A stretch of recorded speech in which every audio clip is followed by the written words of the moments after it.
Bom, vou fazer um comentário, né, sobre a prova, mostrando mais ou menos a solução dos problemas. Vou começar pelo 1. O Q1 e Q2 era simplesmente é, copiar, né, o que estava na apostila, ou fazer um resuminho, né, sobre as questões sobre as definições de massa, tempo e espaço, e depois enunciar o teorema do trabalho e energia cinética. Bom, é, o problema 1 referia-se a uma massa deslizando sobre um plano inclinado e uma massa M2 caindo em queda livre. A pergunta a se fazer era como eu poderia relacionar essas duas expressões. Ok? Pelo deslocamento não seria uma boa opção, porque o deslocamento de M1 eu conheço, mas a altura H0 é que eu estou procurando. Então, a segunda opção é o tempo. Então, se elas são abandonadas no mesmo instante e se encontram no mesmo instante, significa que o tempo que M2 leva para cair em queda livre deve ser o mesmo tempo que M1 chega à base do plano inclinado, certo? Bom, a gente faz a decomposição de força, escreve as equações, assim como eu fiz num dos primeiros vídeos de revisão, ok? Aí a gente acha a aceleração, ok? Não vou entrar em detalhes porque está tudo claro ali. Eu sei, né, que a aceleração é a variação é, temporal do espaço, então eu posso, né, resolver desta forma até encontrar, né, que o tempo, né, até encontrar que o deslocamento é g f de θ, só para simplificar, eu chamei seno de θ menos μc cosseno de θ de f de θ, que é uma função que depende só de θ. Então, fica mais compacta a expressão. Então, ΔX é igual a g f de θ, t quadrado sobre 2. Se eu deixar o t quadrado em evidência, fica 2x sobre gf, certo? Bom, vou deixar o t quadrado que me interessa mais. Depois a parte de queda livre, era só lembrar que h, né, ou y, né, h é igual a h0 mais v0t menos 1 meio de gt quadrado, certo? Se eu isolar o t quadrado, eu tenho que 2h0 sobre g. Então, essa e a expressão anterior que vai unir a nossa equação. Feito isso, eu encontro que h0 é dx dividido por seno de θ menos μc cosseno de θ, ok? Sem muitas dificuldades. No fundo, o problema resumia em sacar, né, ou fazer essa correlação. Aí depois a segunda pergunta era se o coeficiente de atrito tendesse a tangente de θ, né, o que aconteceria? Implica dizer, né, que o bloco M1 não deslizaria, ok? Isso significa que se ele não desliza, o nosso H0 teria que ser no infinito, para que eles nunca se encontrassem na base, né? Mais ou menos essa a resposta do item B. É claro que esse item valia um pouco menos, certo? Mas eu quero frisar que até aqui estava bem definido na apostila. A parte nova, digamos assim, era só fazer essa relação, ok? Bom, o segundo problema era um potencial, a energia potencial entre dois átomos de uma molécula diatômica é dada pela expressão D, que multiplica 1 menos o exponencial de menos A, x menos x0, tudo isso elevado ao quadrado menos D, ok? Que é o potencial de Morse, certo? Bom, lá na lista de exercício tinha um problema idêntico, ok? A energia potencial de dois átomos numa molécula era esse daqui, só que esse potencial era do Lennard-Jones. Encontrei a força, né, acho o ponto de equilíbrio estável e até a letra B era idêntico, ok? Então, era isso que a gente tinha que fazer. A primeira coisa era lembrar que a força é menos a variação espacial do potencial. Então, eu ia derivar espacialmente o potencial que a gente conhece e encontrar a força f de x, né? Menos 2AD, exponencial de menos AX menos x0, menos exponencial de menos 2AX menos x0. Então, eu encontrei a força relacionada àquele potencial, né? A segunda pergunta era, acha o ponto de equilíbrio estável, né? Então, quando a variação do potencial for igual a zero, né, significa que ele está num ponto de equilíbrio. Eu vou derivar, aplicar no ponto x estrela, que eu não sei quem que é o que eu quero descobrir.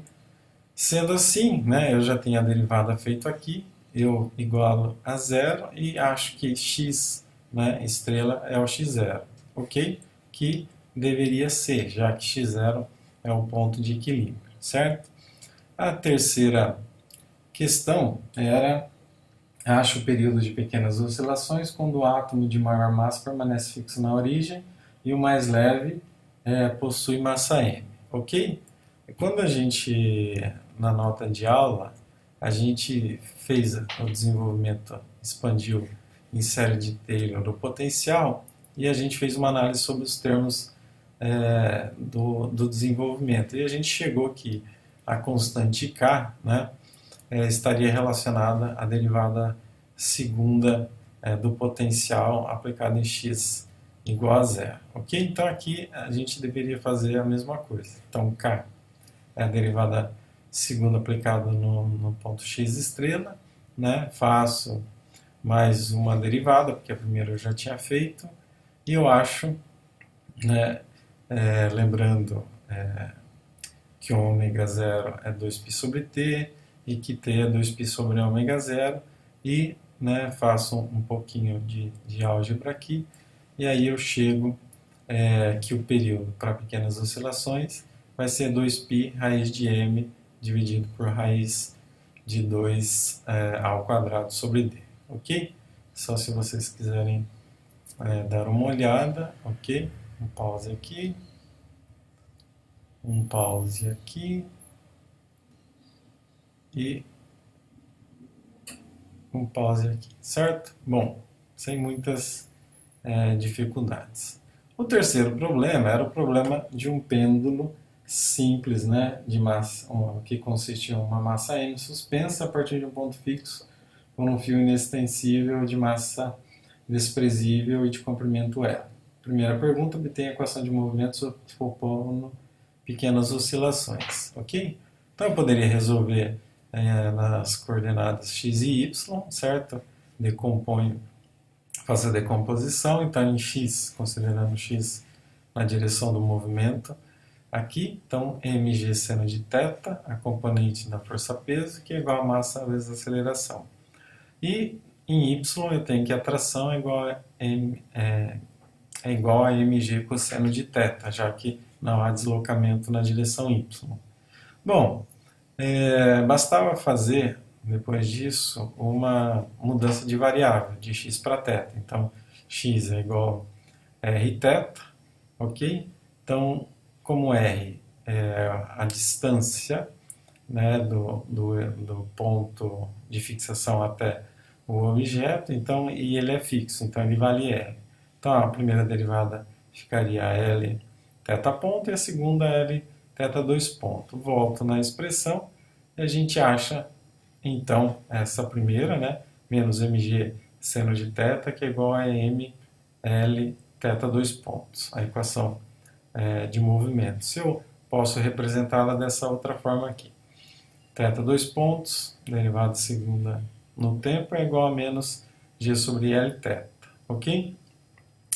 E uma equação diferencial de segunda ordem desse tipo tem como solução algo como seno de θ ou cosseno de θ. Então eu posso sugerir que a solução é do tipo θ de t igual a θ zero cosseno de ômega t, ok? Aplico na minha expressão e aí eu verifico que ela é solução para a equação que eu acabei de escrever. Então logo a equação, a função, né, que descreve a equação de movimento vai ser θ de t, θ zero cosseno de ômega t, onde ômega é g sobre L, certo? Aí a segunda questão era se agora o pêndulo oscilar no meio viscoso, cuja força de atrito vale 2m θ raiz de GL, escreva a equação de movimento para pequenas oscilações. Bom, se vocês me permitirem, eu tenho esta expressão aqui, que é a equação de movimento. Se eu adicionar um termo viscoso, ela vai ficar com esta cara aqui, certo? Vou subir. Menos mgθ, como já tinha, é igual a mgl θ dois pontos, mais o termo viscoso aqui. No caso, o termo diminui o movimento, então vem com um sinal negativo aqui, certo? Bom, eu posso reorganizar essa expressão aqui, está correta, mas eu posso reorganizá-la dessa forma, até dois pontos, mais 2 raiz de g sobre L θ ponto, mais g sobre L θ, tudo isso igual a zero. Que, se eu comparar com a equação do sistema massa-mola amortecido, certo? Eu vou ter x dois pontos mais 2 gama x ponto mais ômega zero ao quadrado θ igual a zero, cuja solução, né, está bem clara lá nas notas de aula, nos vídeos e no livro, é do tipo a mais bt exponencial de menos ômega t, ok? Bom, se esta é a solução para essa expressão, θ de t, que é igual a mais bt exponencial de menos ômega zero t, deve ser solução para essa equação aqui, ok? Então, das condições iniciais, né, θ ponto para t igual a zero é zero e θ de zero é igual a θ zero. Fazendo essas considerações, eu chego que θ de t é igual a θ zero, que multiplica 1 mais ômega zero, exponencial de menos ômega t, ok? Então, a gente achou a equação de movimento para pequenas oscilações, ok? Bom, a outra pergunta era que tipo de amortecimento a gente tem nesse caso, né? Se eu comparar, né, gama e ômega, eu vejo que gama é igual a ômega zero, então esse amortecimento é do tipo crítico, ok? Tinha o subcrítico, superamortecido, subamortecido, superamortecido e o amortecido simples, ou em outras palavras, o crítico, supercrítico e subcrítico, né? Mais ou menos isso. Então a resposta era só comparar esses dois termos aqui, que eu tiro da expressão da equação de movimento aqui, né? Eu comparo o 2 gama com ômega zero ao quadrado e eu descubro que gama e ômega têm o mesmo valor. Quando tem o mesmo valor, o amortecimento é crítico, certo? E por fim, eu pedi para que faça um gráfico de θ de t por t para ambos os casos, ok? Então, no primeiro caso, eu tenho não tenho um amortecimento e a solução é do tipo θ zero cosseno de ômega t. Isso, então, dá uma expressão como um cosseno simples, né, que oscila de menos θ até mais θ. A segunda, né, que é o caso crítico, amortecimento crítico, eu tenho θ zero, que é igual a vezes 1 mais ômega zero t, vezes exponencial de menos ômega zero t, e a expressão, então, o gráfico, né, da curva deve ser algo desse tipo aqui, ok? Né, θ zero parte de um valor igual a zero, ou seja, a sua derivada é zero, então ele parte, né, inicialmente constante aqui e depois decai rapidamente, né? Como foi descrito bem lá na parte de oscilador harmônico amortecido e forçado, ok? Bom, era isso, né, sobre a prova, ok?